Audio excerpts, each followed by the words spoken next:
नमस्कार, प्रणाम। आइए एक नया विषय का नाम है बिगड़ती राजनीति, बिखरती राजनीति और खराब होती राजनीति। राजनीति शक्ल बड़ी खराब होती जा रही है। अब रही नहीं सिद्धांतों की राजनीति, अब वो खत्म हो गई। जो उदारता की राजनीति थी वो राजनीति अब नहीं रही, जिसमें एक धर्म था, एक धर्म का बोध था, कर्तव्यों का बोध था।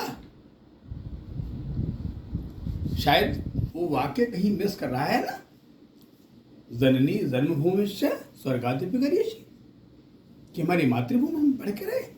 खैर, क्यों ऐसा क्यों?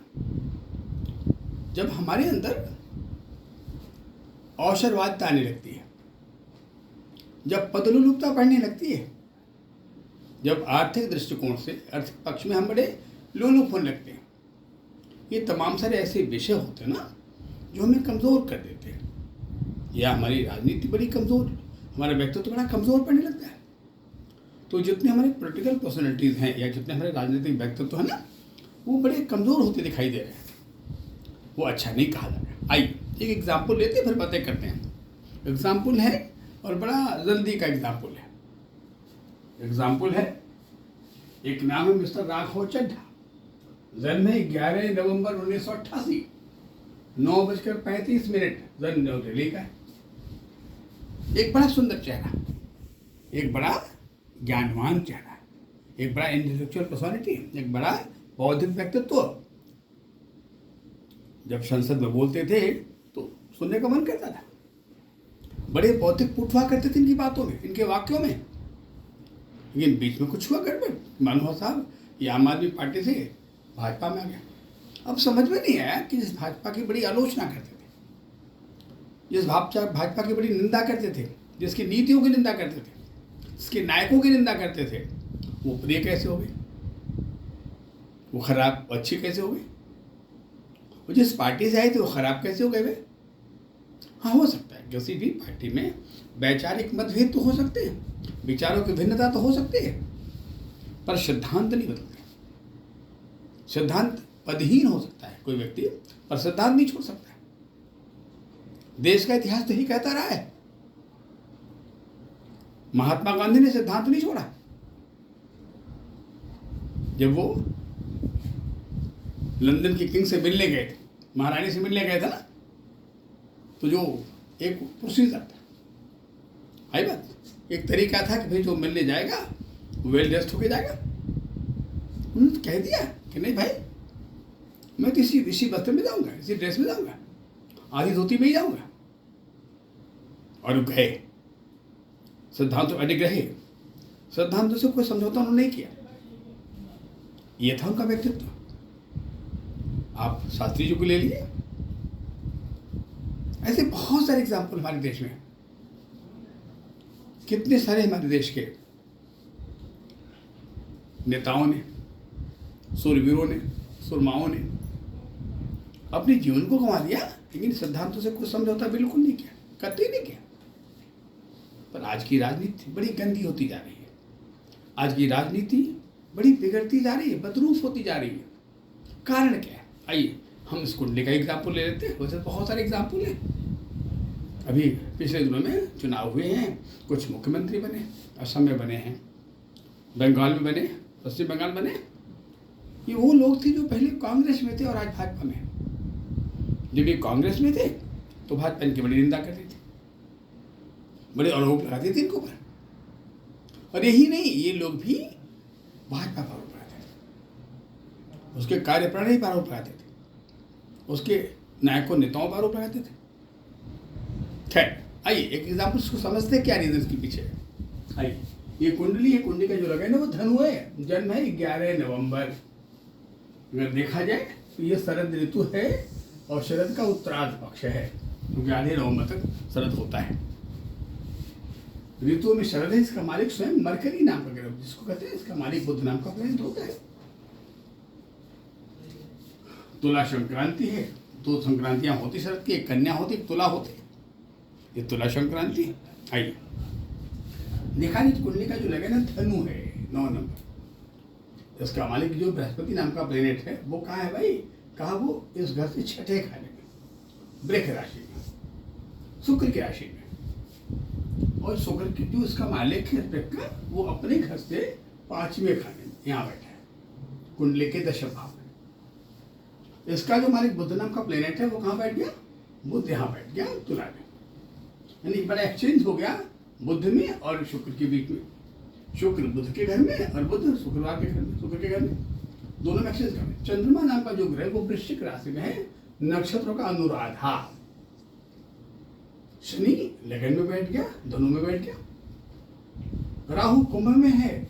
मंगल नाम का जो ग्रह वो मीन में है, थोड़ा कमजोर कहा जाए क्योंकि भाव चौथा है, चौथा भाव है और मीन राशि, दोनों पानी वाले, दोनों 4-12 है ना, मंगल को बहुत कमजोर नहीं कर रहे। अब पहली बात तो मंगल वो प्लेनेट है जो जीवन में सिद्धांतों के प्रति में दृढ़ता लाता है। वो सिद्धांतवादी बड़े जिद्दी होते हैं जो अपने सिद्धांतों से समझौता नहीं करते। वहाँ मंगल का बहुत रोल होता है दृढ़ता लाने में, मजबूती लाने में और झुकने में नहीं।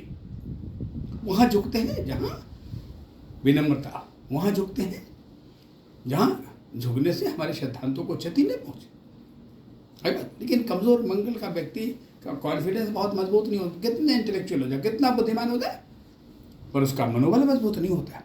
और अगर मनोबल मजबूत नहीं होगा तो सिद्धांत मजबूत नहीं होगा, है बात। खैर, अब आदमी का personal personality, professional personality, social personality, बहुत सारे व्यक्तित्व होते हैं। आइए हम सबसे पहले हम व्यक्तित्व की बात करते हैं और उनके राजनीतिक व्यक्तित्व की भी बातें करते हैं। आइए हम इन दोनों व्यक्तित्व पहले तुलना करते हैं। धनु लगन है, बृहस्पति वृष राशि में है और बनावट तो सुंदर है। वैसे भी जो मर्क्यूरियन होते बड़े सुंदर होते हैं भाई, स्मिथ वाले, बड़ी सुंदर बनावट है। और वैसे भी धनु लगन का देखा जाए तो ये पहला ही नवांश है। अब धनु का जो पहला नवांश क्या होता है भाई? मेष होता है, एक नंबर मेष का नवांश। अब जो शनि यहाँ बैठा है ना, उसकी जो डिग्री है वो कितनी का? 6-10, यानी ये दूसरे नवांश में शनि, यानी शनि का जो नवांश है वो ब्रेक होगा, 2 नंबर शनि ब्रेक में होगा। अब अगर हम बात करें बुध का तो इसकी डिग्री 13-31 है ना, और ये होगा चौथा नवांश। किस राशि का? तुला का चौथा नवांश क्या होगा भाई? कहा मकर होगा, पृथ्वी तत्व की राशि में चला गया ये, है ना। शुक्र का 7वां नवांश होगा, कन्या का 7वां नवांश, और ये कर्क होगा, कर्क के नवांश होगा। बृहस्पति का 3रा नवांश है, वृष राशि में है, ये मीन में, बृहस्पति मीन में चला जाएगा, स्वगृही होता है। आइए अब डिसाइड करें कि इनका प्रोफेशन क्या। हम इस भाव को ले लेते हैं, इस भाव को ले लेते हैं। इसका मालिक शनि नाम का ग्रह है जो लग्न में बैठा है और देखता है। इसकी दृष्टि 3 पर, 7 पर और 10 पर, यानी इन घरों को देख रहा है ये। आइए अब दूसरी चीज़ है कि जो दशम, इसका मालिक बुध नाम का प्लेनेट है और जो बुध नाम का ग्रह वो तुला में है। शुक्र बुध में एक्सचेंज कॉम्बिनेशन है, यहाँ बुध को डोमिनेशन है। बृहस्पति भी अपने इस भाव को देख रहे हैं। 6 नंबर का जो भाव है ये बड़ा मजबूत बन पा रहा है। इस पर कईयों की दृष्टि है, शनि की दृष्टि है दशम, मंगल की दृष्टि सप्तम, बृहस्पति की दृष्टि पंचम और बुध इसका मालिक है, बगल बैठा है, यानी ये बड़ा मजबूत भाव है 6। इसका मालिक बुध ना, एक तो ऐसे लोग बड़े अच्छे कैलकुलेशन वाले होते हैं, बड़े अच्छे चार्टर्ड अकाउंटेंट होते हैं, बड़ा अधिकार होता है कॉमर्स पर और कॉमर्शियल मैनेजमेंट पर, बड़े निपुण होते सामने, दिमाग के बहुत तेज होते। तो एक तो पहला ये चार्टर्ड अकाउंटेंट हो गए और बड़े नॉलेजेबल हो गए, बड़े ज्ञान वाले हो गए, पर्सनालिटी बड़े अच्छे मुखर वक्ता हो गए। क्योंकि ये जो तीसरा भाव है, जब शनि इसको देखता है तो आदमी के पास जो वाणी होती है या जो उसके बोलने का तरीका होता है ना, जो व्यक्त भाव होता है वो बड़ा टैक्टफुल होता है। किस बात को कैसे कहा जाए, कैसे प्रस्तुत किया जाए कि लोग सेंट्रलाइज हो जाए। तो इनके बोलने का जो तरीका हुआ करता था पार्लियामेंट में, वो सबको केंद्रित कर लेने वाला, खींच लेने वाला, बड़े स्माइलिंग मुस्कुराहट के साथ। यानी कम दिनों में राघव चड्ढा ने बड़ा नाम कमा लिया, बड़ी प्रसिद्धि प्राप्त कर लिया, बड़े रिकॉग्नाइज हो गए। लोगों के मन में साफ तब लगा अचानक से जब यह मालूम हो कि राघव चड्ढा ने आम आदमी पार्टी छोड़ दिया या आम आदमी पार्टी ने निकाल दिया। वहाँ तक भी ठीक था, चलो पार्टी में विचारों के विचारों के डिफरेंसेस होते हैं, कहीं विचार मिलते हैं, कहीं नहीं मिलते। और सिद्धांत का जिद्दी आदमी अपने अडिग रहता है कि भाई हम बिना पद के रह लेंगे, पर सिद्धांत तो समझौता तो नहीं करेंगे।